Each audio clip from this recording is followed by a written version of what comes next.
All right. Today we're going to be talking with Tom Fleming. Tom is a former comic art dealer and a longtime comic art collector, and he also owns a comic shop in Michigan. And so, welcome to our chat today, Tom. Thanks for being here. Thank you, Bill. Yeah, thanks. Good to be here. We've actually known each other for a long time. I think we probably first met, and probably the only time we've ever met was at the Pittsburgh Comic Con, I think, probably in like 2004 or something. I remember picking up some art from you. Um, you probably don't remember that, but I just remember it might have been when part of the transaction for when I first built your dealer website back in the day. Oh, that could be. I think my last show was '03, so maybe it was '03. I started doing shows in '99, and then I did them. I think 2003 was the last show I did, but I do remember doing Pittsburgh and Philadelphia, so I probably ran into you at one of those. Yeah. Did you ever do any of the Wizard shows? I did. I did Chicago. Would have done. Did Detroit, but that would have been Motor City Con, and I did. I went to San Diego back in like '99 and again in 2000, the first time as a fan, and I had money to spend, which is fun. Going to San Diego without money to spend, not so much fun. See lots of cool stuff there. 2000, I set up, and that was a lot of work because I'm in Kalamazoo, Michigan, and we're halfway between Chicago and Detroit. But trying to fly out of Kalamazoo or get your art out of there was difficult. So taking it to Chicago, ship it from there, go back home, go back later, take your flight, get back, got to go back, get your art. It was a lot of extra work. So that was it. It just wasn't very cost effective, and I imagine now even less so. It's got to be a lot of expense to set up there. But I enjoyed it. I met a lot of people at that show, but I haven't been back to San Diego in almost 20 years now. Oh wow. Well, I missed the last three shows, but I think I'd gone to maybe the 15 before that. And you're probably right. 2003 would have been around the time I probably met you at Pittsburgh. I don't know if you were set up there. I think maybe you were maybe just visiting for an afternoon or something, and I might have bumped into you and I don't know, over lunch or something like that. But I actually think that the first time I ever bought original comic art was actually at a Wizard show in Chicago, and I think it was probably either 99 or 2000. And I'm pretty sure it was you that I bought it from, and I can't even remember what it was that I bought, but it was at the show I had completed like my X-Men comics run and my Thor comics run, and it was only like the beginning of the second day of the show, and I didn't, I still had money to burn, and I didn't know what to do with it. And I think I ran into your table, and I think maybe Philip Anderson might have been there that year. And I think I picked up a piece from you and a piece from him, and that was really what got me started collecting original art. Was just having extra money on hand and not knowing what to do with it. Oh, I didn't know that. I mean, I knew you collected art. I didn't know I was one of the first pieces was for me actually. I set up with Philip. He was one of the first art dealers I met when I got into art, and we started setting up together. You could have a bigger presence if you split the booth, or you got two booths, and so we'd work together. If one of us needed to leave somewhere, the other guy could watch the booth. And great guy. I think he still does a little bit with comic art, but he's moved on to some other things as well. Yeah, well then that definitely was you because I know for sure Philip was there and he was like on like say the left side of the booth and your stuff was on the right side of the booth, and I remember picking up like some Mike Miller X-Men character designs from him at the show, and then buying it was an X-Men piece of some kind. I just remember that because that's what I collected, but I bought that from you. So yeah, the first art I ever got was from both of you at a Wizard show. So that's pretty cool. I always meant to ask you that. And all the years that we've known each other, I always wanted to ask you, hey, were you the guy that I actually bought my first artwork from? So that's Yeah, that pretty must have been then. Yeah. well, that's cool. So uh, how long? I guess in a way, I guess how long have you been collecting original art yourself?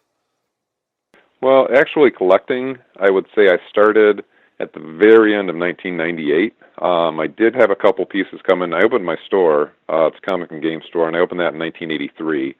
And in 1984, a guy brought in a couple of Mike Vosberg pages. Mike's from Michigan. And he brought in a Starfire page, the DC Starfire, the old one from the 70s, the Barbarian one, and a John Carter page, which I was a huge John Carter Mars fan. So those were the first two pages I actually acquired, but it didn't get me caught on the collecting bug. So that was back in '84. And then in '96, I had sold my comics to get into business, and I thought, boy, I want to start getting some comics again. So I started going to some of the shows, Chicago, Detroit. Started picking up some comics in '96, and I came across a John Carter cover, original art for number 13, I think it was, with Tars. I think it might be John Carter fighting either Tar Sarkis or a Thark on the cover. A bunch of skulls in the background. I think by Perez, because he would add so much detail on anything he did. And I think he drew like 100 skulls on this cover. And I picked that up. And again, I wasn't really bitten by the collecting bug, so I acquired that piece because it was John Carter, but I didn't really get into the art. And you could see stacks of pages back in the 90s, $10 a page, $20 a page, just dirt cheap. And then at the end of 1998, somebody came into my store with a bunch of art. And it was, a ton of Spider-Man pages, ton of Superman. He had a nice EC page, which I didn't pick up at the time. And I picked up a bunch of pages. There was like a Jim Starlin page from the Marvel 2-in-1 Annual, and that's when I got hooked. It was just a nice variety of a bunch of different artists, a lot of cool stuff. And that was probably in the winter of '98, and by '99, I was out looking for art. I think my website came soon after that. I started buying just all kinds of art and putting some up for sale, putting some in my collection. And so that's when I would say I was really hooked, about 20 years ago. Yeah, I can only imagine seeing stacks of art that were for under $20. Well, and you would pass on them. Sometimes you'd see, oh look, it was a bunch of Incredible Hulk pages from the '70s. Oh, there's like 100 of them. That's too many to look through. And so you'd pass on. And later you're like, oh my God, there were so many cool pages there. And even the stuff I passed on that came in the store, that he had Spider-Man pages from the '70s for $25, and just all kinds of Kurt Swan Superman pages, $25. And there were so many, and so I picked out a few samples. But it didn't occur to me, it's like I have to buy them all. And back then it wasn't like, wow, he only wants $25. There are 100 at the shows. They were nothing was that expensive. We're talking late '90s. And just you could get anything. You could get stacks of stuff at $25 a page. So you're just kind of picking and choosing the ones that really look good to you and passing on the rest. Right. Yeah, I think at that same Wizard show, after I bought from both you and Philip, I ran into another dealer, and I don't know who it was, but their table was just strewn with art. I mean, it wasn't even in nice stacks. It wasn't in tubs like you and Philip had your artwork, and I didn't even look through it because I looked at it and I just thought it's too overwhelming and too unorganized. I didn't think I'd be able to find anything worthwhile in all those stacks. But I look back on it now, and it's like I wish I would have looked through them or at least taken a photograph of it to know who the heck that dealer was that presented themselves in that way. Yeah, no, and that was the thing is you'd go somewhere, and if it wasn't organized and you had to look through, you're just like, another time. And I'm still looking at like, hey, I still want to get these comics, but that was in '96. I was kind of focusing on getting some comics again. But by '99, it's like, okay, forget the comics. I want the art now. And right before I got into the art and started collecting, this would have been, I think, late '90s. I'm at the Chicago show looking for comics, and somebody walks by with the cover for John Carter of Mars #1. And it's like, what are the odds that I'm standing in this aisle while he's walking in this other aisle right in front of me? And they said, hey, what do you got there? He goes, oh, John Carter cover. Are you interested? He said, I'm trying to sell it. And it's like, well, how much do you want? And he said, $400. And I'm like, oh, $400, that's a lot. I can't spend $400. And so I passed. And I'm like, the odds of me seeing that, because I'm a huge John Carter Mars fan, and then deciding to pass on it, just said, no, I can't spend $400. And so I passed on it. And shortly thereafter, Gil Kane passed away. And the stuff went up. I saw it at a dealer's table. The next show that I was at, I saw it for like $800. I'm like, well, I passed it for. I can't buy it for $8. And shortly after that, it was $2,000. Somebody else had gotten it, but they had had to restore it a little bit because it was pretty beat up. Eventually, I did end up with it, but it was a good, probably almost 10 years later, and I went through a couple of hands in between. So I did get it. But it's funny the stuff you remember. The odds of me being at that spot at that time and seeing what would have been one of the #1 pieces I would want, and there it is just going down the aisle, and I see it, and I still didn't end up with it. I mean, it was just poor thinking on my part at the time. Right. Well, there's lots of things that all of us probably regret. I think that John Carter piece in your gallery is probably one of the top commented pieces that you own. I haven't looked at that, but I can believe it. I mean, I think that speaks to a lot of people. There's a real, the Burroughs has a huge following, and that was a little different than a lot of what, the superhero stuff that was being done at the time. And it's a nice cover. It's very dynamic. It displays really well. I agree. So, what did you grow up reading sci-fi? Is that why you kind of lean towards like the John Carter artwork and comics? And clearly you really like painters like Enric and San Julian and those types of people. Yeah, I think, some of their work, I think it's fantastic. I need to get some better lighting because I do have a few of the San Julians hanging up on the wall in my office. And, I have fluorescent lights in my store, which is terrible light to look at a painting like this. And some of these had to have taken him months to paint, but they're amazing pieces of work. I grew up, I really got into comics kind of late, I would say. I was maybe mid-70s. I would have been maybe 13. And I'd read comics before that, but that's kind of when I got into it. And there was a comic store that opened. I lived in Fargo, North Dakota at the time.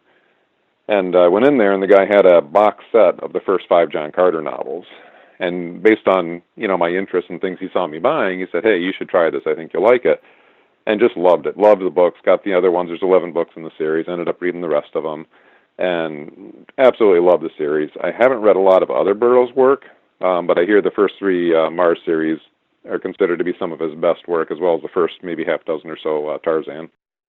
And I should get around to that. Is being a Burroughs fan, it's like how have I not read Tarzan at this point?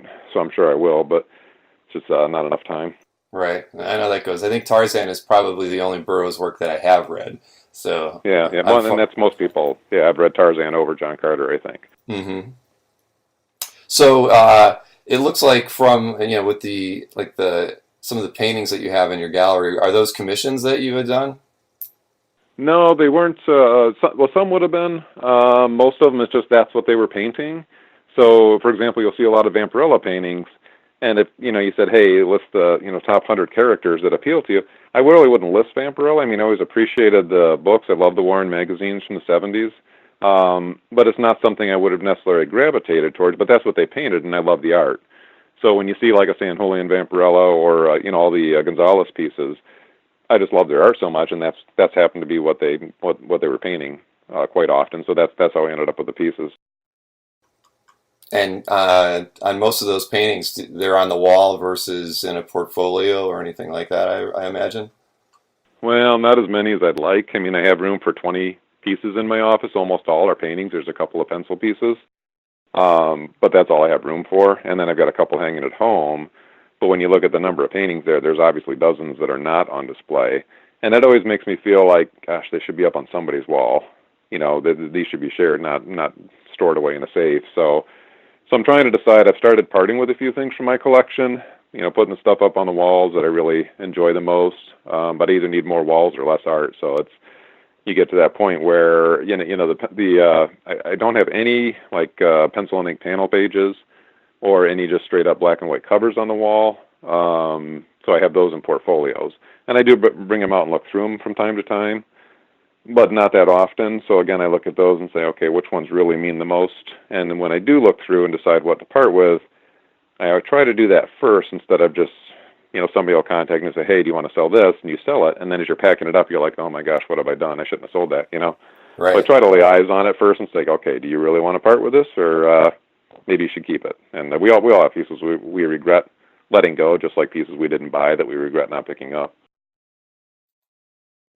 No, as part of selling pieces now, is that tied to you deciding to get out of the dealer business? Are you kind of downsizing a little bit as far as your collecting habits and your business side of things? I assume the comic shop is still going to be your main focus, right? It is. The comic shop keeps me busy. Getting out of the art business was more of I'm working 6 days a week and kind of want to scale back to 5 days a week. My youngest daughter just graduated high school. I've got 3 daughters. I remarried a couple years ago. I have 3 stepsons now, so there's a lot going on within the family. Sometimes they're all, 17 and older now, so it's not like we're taking care of little kids. And they've all got their own lives, but you can stay busy there. There's other things I want to focus on, family-related. And so looking as you start to scale back, it's like, hey, 6 days to 5 days, eventually 4 days, 3 days, and you start looking towards retirement. How does that going to look? And you don't go from working almost every day of the week to just being done. So I think it was time. I'm not doing shows anymore. I haven't for a long time. So I wasn't really pursuing like picking up new artists or trying to expand that part of the business. Hmm. And there was there was some time and expense involved that it seemed the time to kind of call it quits. Right. So I think me selling, as far as part of my collection, that's become more of it's not necessarily tied to stopping the art business itself. It's more of just I have a lot of stuff, and so I just want to start trickling a few things out rather than, if you have 1,000 pages of art and you get to the point where your time to sell them, you don't want to dump 1,000 pages on the market all at once. It's easier just to kind of move a piece here and there. And so I'm still picking stuff up, so I'm still collecting, I'm active, but I'm not as active as I used to be. Okay. Well, I can tell you, as an art dealer, you had a very good reputation, and I can say that I always liked the fact that you were very consistent in sending out announcements and everything. So I think as an art rep, you did a great job, and you set a good example for other art reps out there as far as being someone who promoted the artists that you were taking care of really well, and consistently, because I could always count on your mailing to come out sometime either Wednesday or Thursday morning, and it always coincided around with the time that I was putting together the calf mailing every Thursday. So it was, I'm sure it wasn't intentional, but your news item always ended up being near the top because you always sent it in right around in a very timely manner at that moment, and so it was always kind of the first thing that would appear in the news list for us. Yeah, that actually was not intentional, but it was something I noticed eventually. So it worked out okay. And a lot of times it was that I would have the art, have it scanned, ready to go up, and the comic book would release on that Wednesday morning. So I would Oh, put the art up on the same day the comic release because I couldn't show the interiors. You could with a cover because if Marvel had released the image, I could put up a cover if one of my artists had done it. I could do that before the comic actually hit. But on the interiors, you could spoil it even though there's no word balloons on the originals. You still weren't supposed to put the interiors up until the book had actually hit the street. And so that would almost always be, it's going to be a Wednesday thing. And so I would put them up on Wednesday, and then I would notice, like, oh, that was just in time to catch your mailing for the week. I mean, but it makes sense. I didn't think of it in terms of you holding off making announcements until the art was available, in the comic shop, or when the comics were actually in the store. Then that's the day that you did your announcements. But it was perfect, and like I said, I think that you were pretty a good example of somebody who did a good job, as far as your marketing and everything. So it's sad to have you not be an art dealer any longer. I, just wanted you to know that, just because I did appreciate all, everything that you had done, and I always thought you did a great job. Oh, I appreciate hearing that. I did have a lot of customers reach out to me, to say that they'd had such a good experience over the years. And I met a lot of really nice people in the industry and the artists as well. Everybody was very understanding, and all the guys I was working with, just really great guys. So it was fun. I had a lot of passion for the art over the years, and I enjoyed so much seeing the originals because no matter how good a scan is, when you look at it online, and they have great scanners, and you can get the resolution good, and everybody's got a fast internet speed now, so you can really have some nice quality images up there. But holding that page in your hand is just something different. There's a different quality to it. So even on stuff, if it wasn't even something that I necessarily collected, just holding them in my hands and seeing them firsthand was a lot of fun over the years. I can understand that. So I was looking through your gallery this morning, and the piece that I really like the most, just the things that really inspires me, is that Jim Starlin graphic novel Dreadstar cover. Um, Yeah, that's one I have hanging on the wall. yeah, well, you should. Yeah, that's like, and I don't know why. The story appealed to me. I think it was the art obviously did, but I still have that graphic novel from when it first came out, and it's pretty tattered. I never bagged it, but it's like one of my favorite stories. And Starlin could kind of do no wrong back in those days, and it was so when they started printing those kind of formatted books. I mean, it just made the art more impressive to me. And as a cover, that one has always stood out as being probably one of my favorite Starlin pieces. Oh, me too. That's one of my favorite pieces for sure. And Starlin he started with the Metamorphosis Odyssey, which I think ran in Epic Illustrated 1 through 9, and that really caught my attention. And from there, I think it was the Price graphic novel, maybe by Eclipse, and then from there, I think we had the Dreadstar graphic novel before he got his own series with Epic Comics. Then, but and I think Jim still got all of his Metamorphosis art, but it holds up well. There's certain things you read, you read it back in the '70s, and you remember have such fond memories of it. And then you go back and read it today, and you're like, ooh, that didn't hold up well. But Jim's work really does. I mean, the art holds up well, and the story holds up well. I think it's just a fantastic book. And the graphic novels, that one is a lot of fun. And I've gravitated, when I hang things up, I do tend to gravitate more towards paintings. Not that I don't appreciate the pencil work or ink, but I think paintings, that color, it just looks good to me on the walls. So that's what I tend to hang. Now, is a piece like that, is that something that you would have bought from Jim directly, or did you buy that from a dealer? I got that from a dealer who was repping Jim, and possibly still is, I'm not sure. But yeah, I definitely got that from a dealer. Okay. All right. Um, I mean, do you have just from your interactions over the years with artists? I mean, have you bought a lot of artists' work, direct from them, or do or is your experience mostly through dealing with the reps or agents and that sort of thing? I have. I mean, I repped guys over the years, and when I was doing shows, I would meet guys in person. To be honest, the favorite piece in my collection is the Green Lantern annual cover by Gary Gianni. And that's not a nostalgia thing from the '70s. You think it would be, because nostalgia is just it's hard to measure that. It just beats out. So you can hold a piece up that's just so much better executed, so much better piece of art maybe. But that piece from the '70s, you just remember buying that comic off the rack, and now you have the piece of art from that comic, and so that's really strong. But the Gianni cover, it's Green Lantern, and it's Kyle Rayner, not Hal Jordan, but on the cover, and they were doing the story. I think it was a 52-page annual, and it's Kyle looking at a painting, and he gets sucked into the painting. And I think there's like a Twilight Zone episode that was like that too, and that story's been done. But that really appealed to me. And the cover, I think they had a logo or a blurb somewhere on the cover that covered up Gary's name.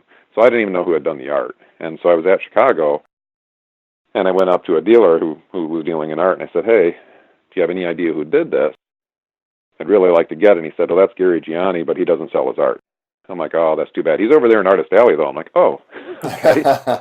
So I'm going to go talk to him. And I went over and talked to him, and I said, hey, Gary, you did this cover to Green Lantern. I really love it. I'm a big John Carter fan, and this cover's a take on John Carter, and I'd love to have it. And he was willing to sell it. And I'm in Kalamazoo. He was in Chicago.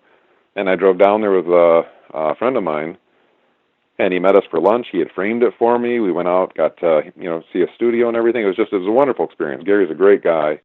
And that piece, it's nice when you have an experience like that, because sometimes you get a piece of art or you have a commission that's supposed to be done in 3 months, and 5 years later you're still chasing it down.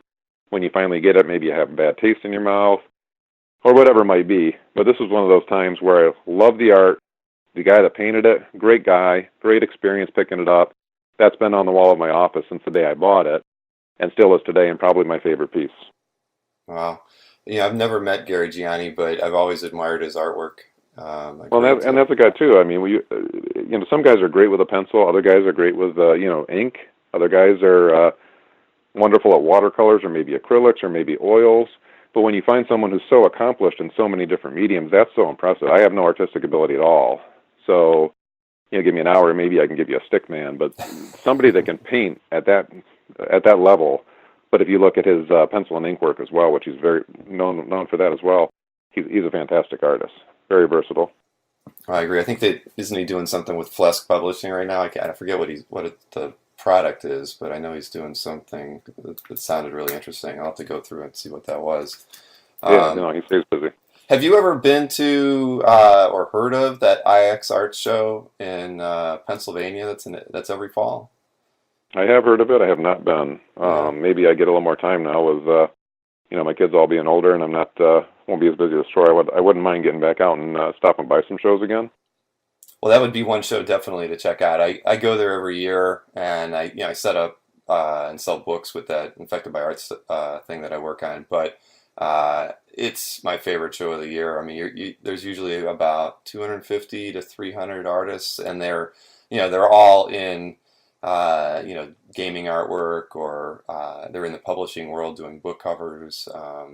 But I look at that painting by Gianni, and I think of like Richard Hescock's work. But so he's Yeah. there. He's there every year. It's just like you said. It's you can see the scans and everything, but to see the pieces, up close and be able to talk with the creators, that's like the best show because even though there's 300 artists there, there's probably about 200 collectors. Maybe I'm sure Patrick would be mad at me if maybe it's 300 people that go, and then there's a lot of students that come in and talk with them.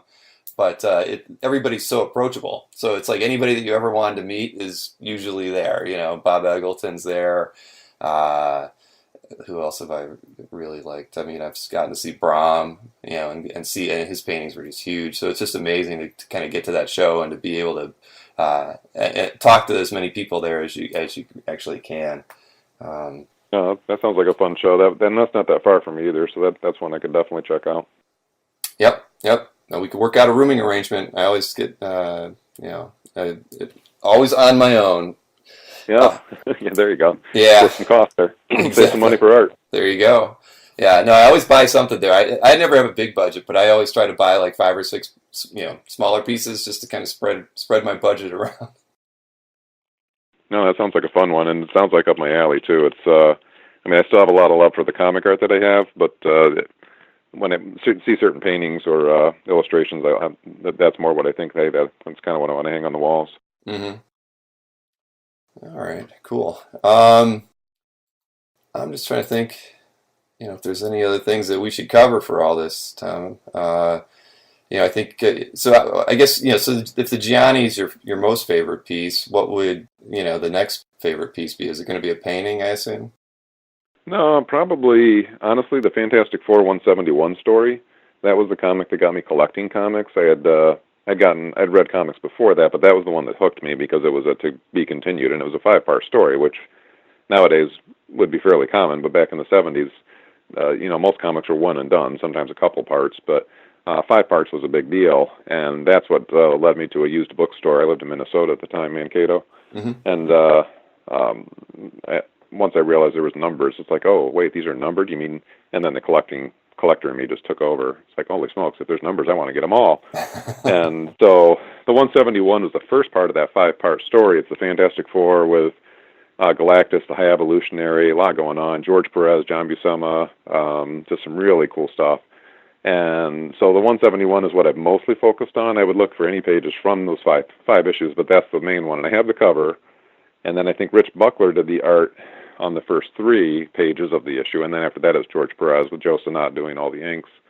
So that's one I'm, trying to put back together, but trying to put a complete book from the 70s together is all but impossible.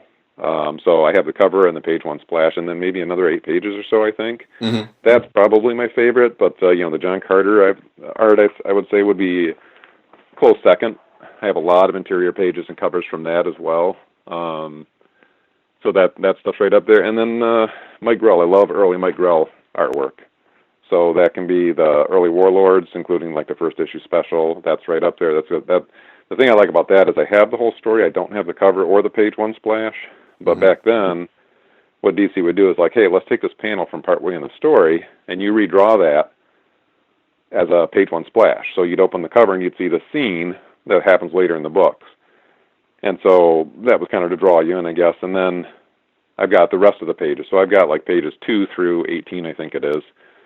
So I'm missing page 1, but really that's not part of the story. So I have them all. And I've sat down and I've actually read the originals because the word balloons are right there. And I love that story. That's right up at the top as well. But even the early, like his Legion of Superhero stuff, I'm trying to think what else. I've got some of his Batman, his Green Lantern. I love Mike's early works, especially when he's inking himself.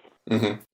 Yeah, the Warlord stuff is probably one of the only other DC books that I ever picked up, and because I grew up doing a lot of D&D gaming, and I really liked fantasy and science fiction, so his work was just so beautiful, and it made me buy the books. Even though I wasn't a DC guy, I liked reading it.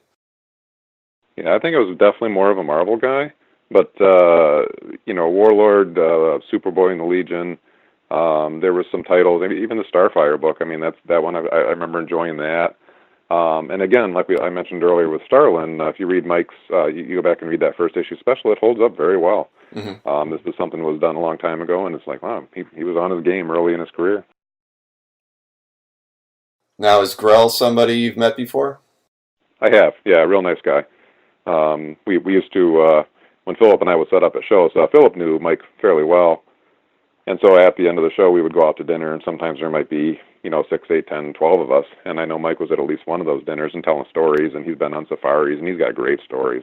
I mean, you get to sit and listen to him talk the whole day. I wouldn't have much to say other than just listening because he has so many interesting stories to tell, but really good guy. And Philip and I would say we'd set up together, and whoever had the better day had to buy dinner that night for ourselves and everyone else. And eventually I told him, I said, because we were at a show that was pretty slow, and I said, you gotta get your expectations in line. I said, as long as we have at least one good meal, it was a successful show. And so that's from that point on, we had a lot of successful shows because we were eating pretty well. Oh, that's a good way to do it. Now, was Philip? I've emailed with him a bunch in the past, and he's actually somebody I hope to talk to doing these interviews as well at some point because I know he's been around or was doing this early on, like you were. Did he live near you when you guys decided to do this together, or how did that come about? No, he didn't. He was in Texas at the time, and he was one of those guys where I would email him and get a response right away, and that's more common today than it was back then. Often you'd email, sometimes you never heard back, sometimes it'd be a couple days, but I think I had an exchange with him, probably was bugging the hell out of him. This before I was dealing in art. And it was a half a dozen emails, and I finally said, it's like, man, you're answering your emails pretty quick. And he said, well, I'm just sitting here working on some stuff, and as they come in, I just, turn around and respond. So he was very friendly, very professional, and so he was the first dealer that I really started to work with, and then I got into it fairly soon after that. But I met him, I think, in Chicago, so he came up from Texas and set up at Wizard World, and that's the first time I met him in person, bought a bunch of art from him. But that was a good first person for me to deal with, because he was a good guy, somebody you could trust, very professional. And then we just hit it off and started setting up at shows together. And he came up to, we did Motor City Con. I think we were set up in San Diego together. And some of the shows he would do and I wouldn't, or vice versa. But we did do a lot of them together. And that was nice having somebody else there that, like I say, you can watch your table. Because if you're there by yourself, it's hard to even go to the bathroom or, get something to eat. Unless you can grab somebody walking by that, you trust to watch your stuff. Yeah, no, I've done that. I used to, early the San Diegos that I would go to, I'd be set up with, and I wasn't setting up, but I was always helping Ramita Man, Berkey or Marquet from Splash Page, and you always needed that second person there just to spell the guys because shows can go on for too long, and you're starving, you forget to bring your bottles of water to the show, and you're dying of thirst. So no, that sounded like a good deal for you both. But who bought dinner more often, you or him? I did actually, but I would say after a while, it's like maybe we have to redo this deal. But I think I did. And it might have been he might have he probably had some better shows at first, and then by the time this rule came in, I think maybe I was repping some guys by then, so I had like the newest, hottest art from somebody, and so maybe I did a little better. But I do remember buying more than not. Now his memory could be different, so when you interview him, he could say, that's not how it was. I bought every one of those meals. So, Do you guys keep in touch? Off and on. Not as much. I mean, neither one of us is, I think, out there doing a lot of shows or anything. So we don't, I believe he's out west somewhere, maybe California. So I don't run into him. It's been quite a number of years, actually, since I've seen him. But we do exchange emails from time to time. Cool. So, all right. Well, listen, I think, we've got our half hour in.